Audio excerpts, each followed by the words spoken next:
You know what feels the absolute best? It's not sex with the one you love. It's the fap after sex with the one you love.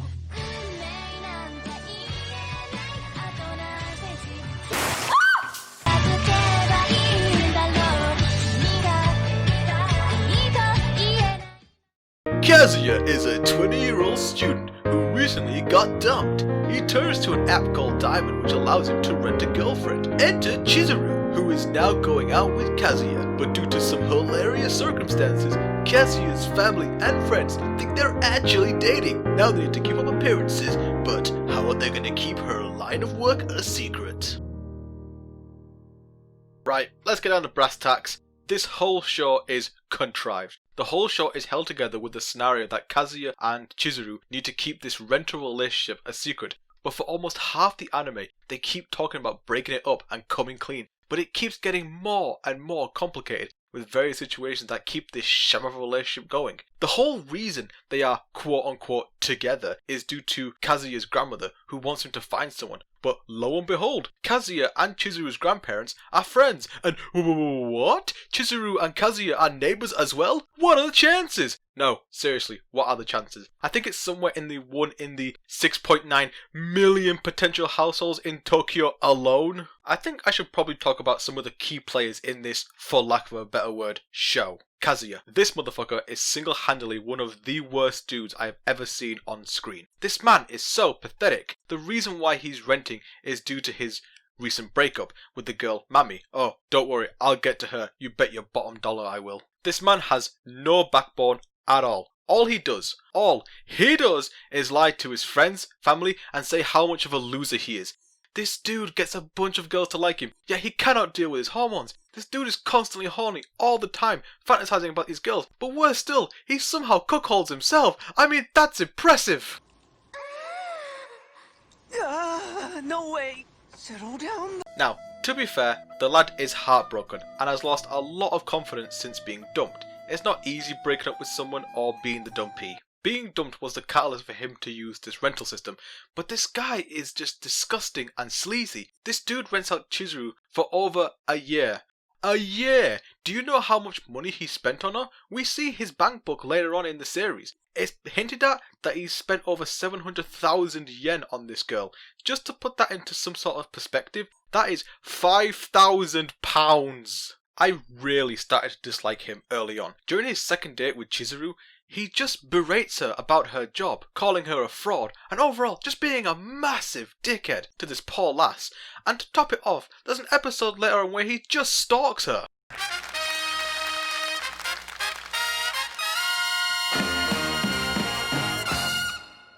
This guy is a piece of work. Simps and incels out there are gonna look to this man as a hero. Chizuru is probably the next Daniel Day-Lewis in this universe, as she puts on a really great performance in front of everyone, even Kazuya, as she plays the lovely, sweet girlfriend role. And to no surprise, she is #1 ranking on the Diamond app.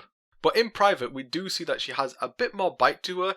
She can get aggressive and stand up for herself. Plus, she seems pretty mature and level-headed despite Kazuya being a complete moron around her. Honestly, I haven't got much to say other than the woman is a constant professional with her line of work. I have nothing but respect for her. She's making bread off guys wanting dates and does a good job at it. So I can't get mad, and anyone in the show or in real life that gets mad at her for that, all I can say is, hey the player, not the game. I will say though, how are people fooled by her normal college look compared to her girlfriend look? Her mild-mannered look is just glasses and a different hairstyle, but for some reason, BAM! Apparently she's a totally different person. Who is she, Clark Kent? This has to be the shittiest member of the Justice League ever. FYI, you're about to hear the best American accent ever. Fucking Brainiac's trying to assault Earth, isn't he? We need to distract him long enough so Cyborg can get access to his mainframe. Bro, we've got the best member to do this job, innit? We've got Chizuru. She can stop him. She can fucking distract him. Then we can fuck him up, innit? Aye, Brainiac's been using that Diamond app. He has a thing for Chizuru. We can get him while he's distracted on a date. So, Chizuru, do you come here often? Ruka is another rent-a-girlfriend. She goes on a double date with our main characters with Kazuya's friend, Buckteeth McGee. She's a sweet enough girl. She genuinely wants to be with Kazuya as she grows feelings towards him. We get a super amazing detailed backstory in the form of an end credit sequence. Because why bother develop a character through scenes or episodes when it could just be thrown at the end of an episode, you dickheads? Ruka goes above and beyond for our main character. She goes on dates with him, sends a bunch of messages and texts during the day and night. Why is this guy such a dumbass? He's hung up on someone who is putting on an act of being a girlfriend. Dumbass, Ruka actually likes you and wants to be a proper girlfriend. Heck, she takes him to a bloody love hotel so they can talk, but he bottles it. He's thinking a love hotel? This is super tempting, actually. Not gonna do it! What do you mean you're not gonna do it? Hell, she even tells him that he can only have a platonic quote-unquote romantic relationship and nothing more with Chizuru. This dude is cocking himself, just simping over a girl he has to pay to pretend to be his girlfriend. Ready to go all the way with you. One sec, gotta use the bathroom. Are you crazy? It's almost like he is actively trying not to get laid. It's like a reverse rap song.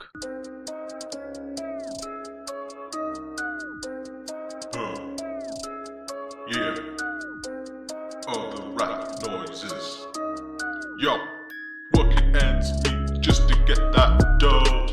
Grinding for that cash just to meet my hoe. But please don't misconstrue, this is not erotic.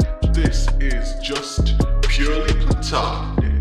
Gonna pick her up and roll into the club, but the bouncer turns me away, thinking I am the scrub. Yeah, he ain't wrong, he knows I'm a sub. He says I'm too timid even for the glee club. My girls require a business transaction.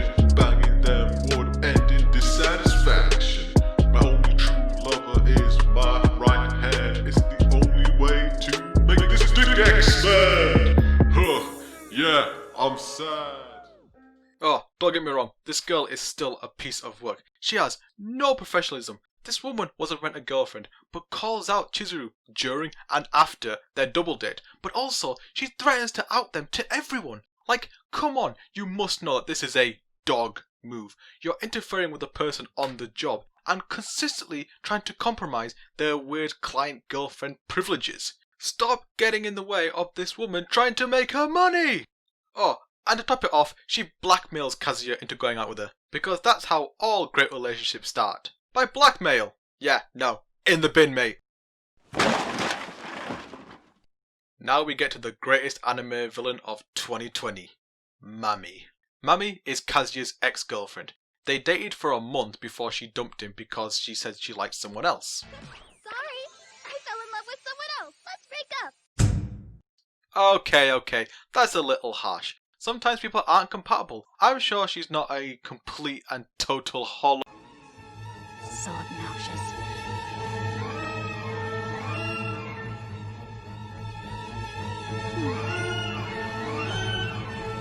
Mommy, hey, listen. About yesterday.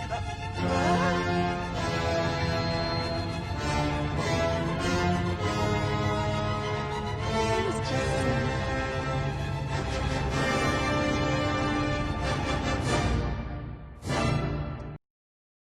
Oh yeah, that is deserved. Let's get a few more in there just to be safe. She is just the absolute worst thing about this anime. Absolute two-faced son of a bitch. She dumps a guy but still gives him shit, but then also still might be interested in him? I can't even begin with her. Right, so when she meets Chizuru and Kazuya, Mami just openly disrespects both of them. Problem is, Kazu doesn't have any experience, and he gets this scary, horny look in his eyes sometimes. Always tried to hold my hand and take me back to his messy apartment, and you know what that's about. It was almost impressive just how horny he was. That's enough backstory, Mommy. What? Why? It's all true, right, Kazu?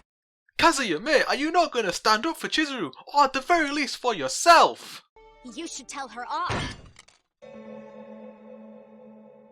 It's just how I am. She's not wrong. Oh, would you look at this? An Amazon drone is just about to deliver your balls. But then in the same episode, she tries to cuddle up to him? Bipolar much, you dickhead? My place is around the corner. No promises, but wanna come up and say goodnight? Nothing's gonna change my love for you. You wanna know by now how much I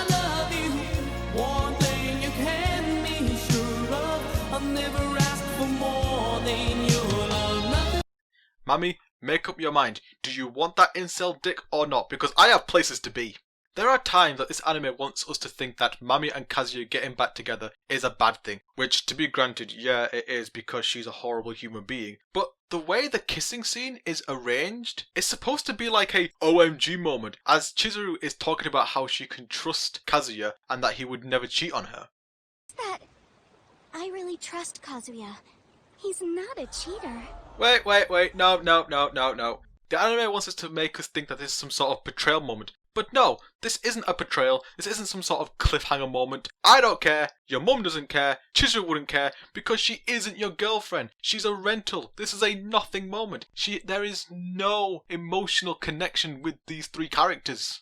She is just vicious, vile, and a two-faced horrid anime character. Get in the bin. Wait, before you do... Nothing's gonna change my love for you. You wanna know by now how much I love you. The only thing I will give her is that she is the only character to Google Chizuru and find out her job. How is it that no one else in Kazuya's circle of friends have even tried to Google her? To, like, I don't know, maybe follow her on Twitter or Facebook? This show plays a lot of cliches that you've seen in other run-of-the-mill romantic animes. It's all about the will they, won't they with our two main characters. But here's the problem. It's played out and boring, and it keeps dragging on and on. But who knows? Maybe Chizuru will actually start slowly appreciating Kazuya and seeing the lovely, kind side to him. So if someone like Kazuya can get the attention of someone like Chizuru, then maybe, just maybe, there's hope for us guys as well. Yeah, not happening anytime soon. Also, is it just me, or the idea of falling in love with a rental girlfriend just doesn't seem smart, because it's her job to be nice to clients. Numerous times, Kazuya is constantly stunned by Chizuru's girlfriend mode when she's on the clock. Dude, you are a college-level student. Surely you should be able to tell when she is or isn't putting on an act. We also get the overthinking of situations just to make them appear to be more romantic or meaningful. There's a section where Kazuya saves Chizuru from drowning, only for her to perform CPR on Kazuya, but they tried to make it as some sort of romantic moment, with them both constantly questioning why they did it. Hey, Mizuhara? Why'd you go to such lengths to save me on the beach when I wasn't breathing? What were you trying to prove? I told you how you treat me is up to you. Why would you put yourself at risk when I'm not even your real girlfriend? Oh, I don't know. Maybe it's because you're not a monster who doesn't want someone to die. Seriously. We get the obligatory beach and hot spring episodes because of course there is. Thankfully, these are pretty early on in the show, so we get them out of the way pretty quick. Oh, and spoiler alert for the last episode. He does actually confess. It's you! You're the one I want! And then the dude doesn't commit. He makes it out to be a joke. So again, it's just prolonging this bullshit will they won't they scenario. Well, that's my rental girlfriend, of course. That's all I meant. You're the only one I ever want to rent, and so it's gonna be so sad when you quit the job and move on. That's all I was trying to say, you know. Good job, Kazuya. I have lost even more respect for you, which I didn't even think was even possible. Thank you. I'm actually impressed by that. There's a slight tangent. Why does this have a harem tag on Crunchyroll? Is this really considered a harem? Because I've seen a lot of harem animes. Heck, my favourite is Tenchi Muyo, and this is nothing like a harem. There's only like a handful of girls, only being 3, and only a few of them interact with each other most of the time. It's pretty much just Kazuya and Chizuru. I wouldn't call this a harem at all. The only thing I found interesting in this series was the intricacies of the rental system. For instance, how does the Diamond app even make money? Think about it. We see Kazuya pay for dates in person with actual cash. So does Chizuru have to pay a subscription to Diamond in order to be a rent-a-girlfriend on the platform? How much tax is added to the rent-a-girlfriend?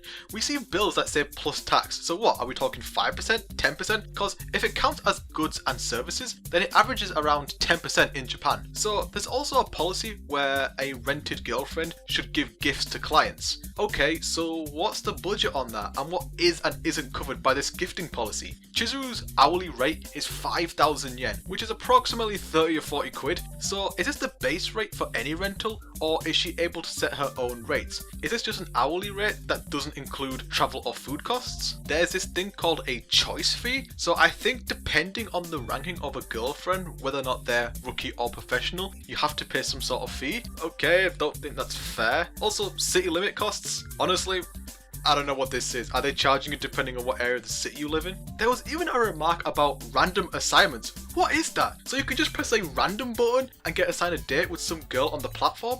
Is it like picking a random fire in a video game? What monster goes random for a rental girlfriend?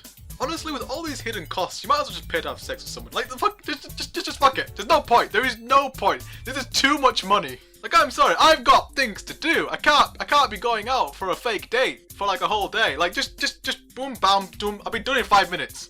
Alright, but we're forgetting the most important question. How is the Diamond app impacted by Brexit with the new UK-Japan trade deal? Okay, this review is already all over the place. Let's just quickly bash out the side characters and get to my final thought. Kazuya's grandmother is a very lovely lady. She's stern but fair and is very lovable to watch. She seems to be into mobile games, which is an odd character trait, but okay, I'll roll with it. We see her a few times playing something on a tablet. I swear to God, I honestly thought this anime was about to advertise a mobile game in the middle of this show. Oh, Kazuya darling, I just started playing this amazing game called Raid Shadow Legends. It's one of the biggest mobile games out there with amazing detailed models and environments with just the smoothest FPS you can think of. Hurry, Kazuya, download it and play it today. Oh shit. Nurse, she's off her meds again. Have you played this one, Kazuya? Only 5% of people can complete it. It's called How Do You Open a Door? My old lady voice is fucked. It really is none. Last but certainly not least is Booktooth McGee, who is another shitty incel twat. This dude rents out Rukia and starts acting like he's all that and a bag of Walker sensations. The dude has the audacity to try to give dating advice on how to act with the ladies. The main thing is to be manly. Ruka definitely likes me because of my manly tendencies. Girls are attracted to guys who aren't conflicted about their masculinity. Nothing's gonna change my love for you. You wanna know my now how much I love you. One thing you can be sure. Fuck you, dude. I get your teeth sorted out, you fucking twat. Right, I think that's all the characters. What? Who the fuck are you? Bin!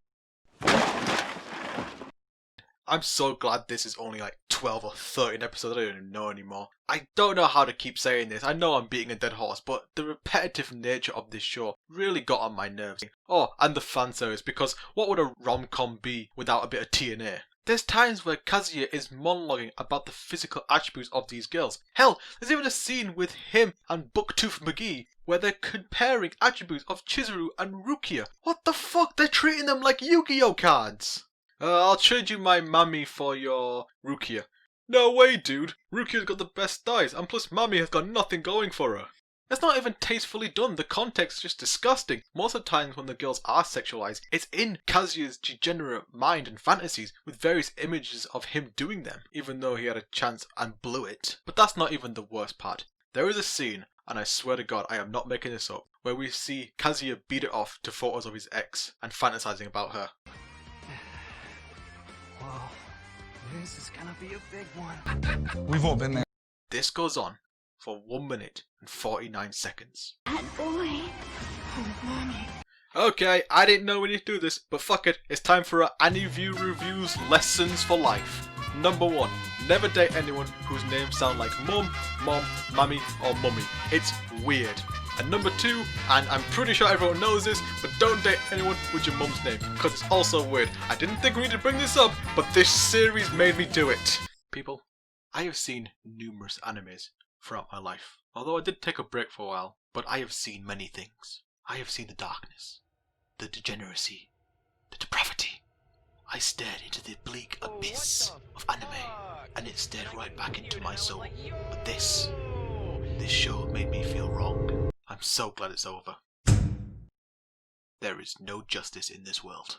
This is nothing but grade A, top tier, romantic harem anime trash. This does all the bullshit tropes and contrivances that you come to expect from something like this. There is nothing of worth or substance to this show. The relationships have nothing. No depth, meaning, compelling drama. It's tired, repetitive, annoying. I have never, in all my years of watching anime, seen a main character so pathetic, so sad, so pitiful. Truly, he was the king of incels. I spent nearly 5 hours of my life watching this series, which I will never get back, and that will go with me to my grave. People, I don't want to tell you what you can and can't watch. I don't want to tell you what to do with your life, but you're being played, you're being tricked, you're being hornswoggled into watching the same tired fucking shows that is being constantly regurgitated onto our screens. Listen, if just one person is turned away from this show after watching this review, then I know I have done my job as a reviewer, finally, after all these years. But if this is the anime you want to watch, you want to defend it, you want to tell me that the manga is better than the actual show, then I will tell you what I will tell this anime. Fuck you! Fuck you! Fuck you! Nobody likes your girlfriend. Sorry to have to break it to you, man. Everybody hates your girlfriend, and I do too. And she doesn't like us. Obviously, we haven't heard from you in weeks and weeks. We thought you'd get over her, but no such luck. Your girlfriend sucks. Your girlfriend sucks.